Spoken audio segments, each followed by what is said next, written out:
ومقالة برنا هيد هذا واحد الشيكيال الله دعيا عندما صار صوم دمرة مظاهرات أو كم مظاهرات دبعتي عيل بكرة عضي عقلها أنت كشعب كان الشيكيال لو أديك صدو يحضن نول وأوقات قلنا عندما from Somalia. So how are they doing it? How's their government? Do they have a president? Do they have a council? Do they have anything? Do they have police? I love these people that come from a place with nothing, no anything, and then they tell us how to run our country. No, I think if she والسلام الله عليكم ورحمة الله تعالى وبركاته. سودا ودا صاحب يال ملك استكوسو جنتهين ومرك الله كل ما ينقو منه هدية باهنتين عوشنمو هذا هنو كلا كودا أنا جوده هم بقضبض يجوا وينادو كالصومالي ده يعالم خوا. سودا ودا صاحب يال قضبض ما أنت برامج كنا ديرة عن خصار دورنه وحجوا وين مدحونا دول ترى ما يا مرك لا عديه موقف كيس كوات قوست وكتها جاي هاي دولة الصومالية. sidoo kale madaxweyne xasan sheekh maxamuud waraysigii uu bixiyay ee ku saabsan laascaanood ayaa guud ahaanba si weyn hadalhayn badan ka dhaliyay baraha bulshada kadib markuu adeegsaday kelmadda ah maarmullah ama uu sayid maxamed cabdullahi xasan ku tilmaamay wadaadkii wallah magaalada baran iyo nawaaxigeeda waxaa laga dareemay dhaqdhaqaaq ciidan oo u dhexeeya maamul goboleedka Puntland iyo waliba sidoo kale ciidamo ka tirsan ciidamo ka soo jeeda beesha warsangeli kuwaas oo dhaqdhaqaaqyo ka sameeyay deegaanada suurtagal ay tahay in dagaalo ay dhex maraan صاحب القضبة يا كوا كلا ينقدها برامج كنا كوقا عندي دونا أنت كوجود تشرنيه سود وهذا سيد عادة إنه عندما كنا خير كهذا شقيسون أو هذا الشرق إنه مقال كمسجد كمسجد عبدوين وهات المال في عمرين. السلام عليكم ورحمة الله وبركاته. الكلمة مسجد كي بدوين الكاسو مرياه فيسكي هراء وحين سوق علي شنكم بيهاين شنتي كن صدق كل وحين نقطي alaabtii la soo dibadda laga soo qaaday laba kunna waxa lagu soo hoolayay dee laba kuurooya wixii guriga ka dhinaa ee dhagax iyo ciid iyo wixii yaniga bay galeen sagaabta waxaanu haynaa gurigina halkaasuu marayaa muuminiintii muxsiniintii hore u dhiibatay ilaahay miisaanka xasanaadka ha u saaro kuwa dambana yaniga ilaahay xasanaadka yaniga miisaanka xasanaadka allah u saaro halkaasuu marayaa yaniga wixii qurxina kunna waa u haynaa wixii qurxina iyo wixii dhisbaa iyo wixii haddii aan laba kuu rooyahay waynoo harsan yihiin walaalayaal markaa waxaa loo baahan yahay in haddii aan laba kuu rooyahay wixii soo dhiibtana ilaahay baa haddee yaniga u qoray annaguna ballan baanu ilaahay ula gallay inaanu wixii dadka islaamka ee muxsiniinta ee muuminiinta ay soo dhiibteen inaanu masaajidkaa u gelino wixii noo soo galay waa gelinay wixii aan hayno maayo wixii kale waa gelinay wixii haddii laba kuwa dhiman dee dadka muuminiinta waanu ka sugaynaa si degdeg ah oo yaniga magaranaysaa qorax iyo kaliil baan haysa iyo roobabawna nagu soo dhow yihiin waxaa la doonayaa walaalayaal inaa si degdega aynu haddii aan laba kuura gacanta u saaro ardii ku noqdo lambarka waxaa ka soo baxaya aad wax ku diraysaan masaajidka badweyn أنا مستشار مقالة بدو. ويسحب ياله سود وهذا مركله كلنا هبون مقالة بران وحكت شلون أنا عيدا أول حياة ما من قبلات كالصومالية ده بودلان يقول بس هو كله عيدا ما كسر شيء بيش أول سنجلي. نحن عيدا هي مدن يكون بيجي بس هو حوي سنة يا حاتم التمام يا إني قرق أو صارنت هاي إنت على عيد حمرة. أريتن أو مدن يكون بيجي هو شيء بس وحضبك كنت شيء أنا حلو شيء أنا وحوي kadhigay mid xoog leh oo haatan saameynteedu ay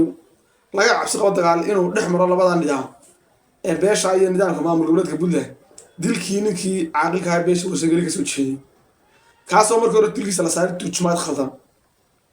sidoo kale dhaqdhaqaaqyada deegaankaas laga wada waa dhaqdhaqaaqyo la doonayo in beesha warsangeli si xoog looga siibo kuwooda ama beelaha ka tirsan maamulka Puntland si xoog looga qaado waxay weerarkii ama dagaaladii Soomaaliya lagu soo qaaday ee laascaanood gacanteeda sida xoog ah looga saaray imika waxaad moodaa iyadana sidoo kale beesha warsangeli si xoog ah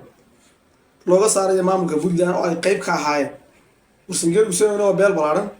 Soomaaliland waa degan Puntland waa degan laakiin deegaanka imika lagu qasbayo waqooyi bari deegaanna lama aha dal lama laha marka laga tago sheegashada imika ay sheeganayaan in laba nidaam isku biireen oo nidaamka laascaanood qayb ka noqday laakiin deegaan ahaan ma jiro deegaan ka dhaxeeya oo ay wadaagaan wax weey ay wada leeyihiin laakiin siyaasadda xasan sheekh maxamuud madaxweynaha soomaaliya ee ku saabsan in somalilan labada garab laga jaro waa siyaasadda xasan sheekh maxamuud ku shaqeynaya qorsheedu waxa weeye in somalilan laba dhinac laga jaro waa awdal iyo sool waa lagu guulaystay awdalna qorsheedii waa la wadaa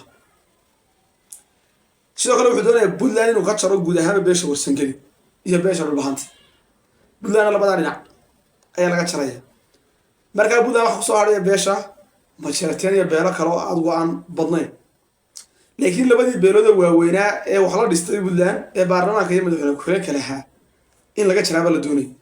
mid waa laga jaro waa lagu guulaystay oo waa laascaanoodoo beesha dhulbaanta waa laga jaray sida somaliland looga jaray baa puntlandna looga jaray haatan qorshaha labaad ee dowladda xasan sheekh waxa weeye inay boorama ama gobolka awdal ay somaliland ka jirto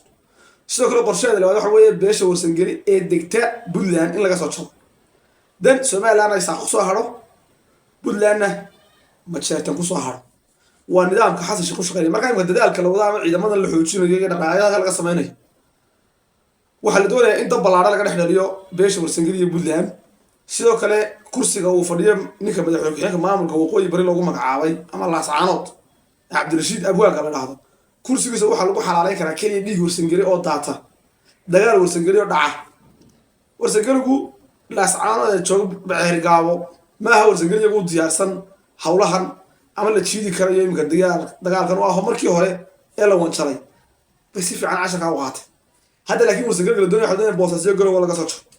si xooga markaa ka dhaqdhaaqyo ciidan baa ka jira toddobaadyadii u dambeeyey ciidamo kala duwan oo beesha warsangeli kasoo jeeda oo siyaabo kala duwan loo carbiyey baa deegaanadaa gaadhay ama siyaabo kala duwan wax loogu shubay sidoo kale ciidanka puntland ayaa dagaalka ceelbuur iyo deegaanadaa qaybo ka mid ah iyaguna ku sugan markaa waxaa suurtagal ay saacad kasta oo dagaal dhex mari karo waayo xaaladaas guud ahaanba gobolkaas aynu intaa kaga soo noqono guud ahaan xaaladaha kala duwan ee jiidaha jamhuuriyadda somaliland iyaguna waa nabad dhaqdhaqaaqyo kasoo cusbaanay dagaalka qurugdi iyo coodanle dulbartaa ka dhacay ma jiraan wax kasoo cusbaanaado dambe ama tallaabooyin dambe oo halka ka dhacay marka waxa laga shaki qabay weeraro dambe ama gaadmo ama weeraro noocaasa laakiin dhaqaaqyo ilaa iyo balle cumar jiida salinta sanaag bari guud ahaanba jiidaha kala duwan ee jamhuuriyadda somaliland iyaguna waa kuwa nabad oo ma jiro iminka dhaqdhaqaaqyo laga cabsi qabo dagaale kafoolkafoola barta ka dhaca inta haddaynu xaaladaha guud ee bariga kaga soo noqono ninkii loo jeeda donald trump xalay toole mar kale wuxuu ka bareeray aragtidiisa ku aadan fikirka uu soomaaliya ka aaminsan yahay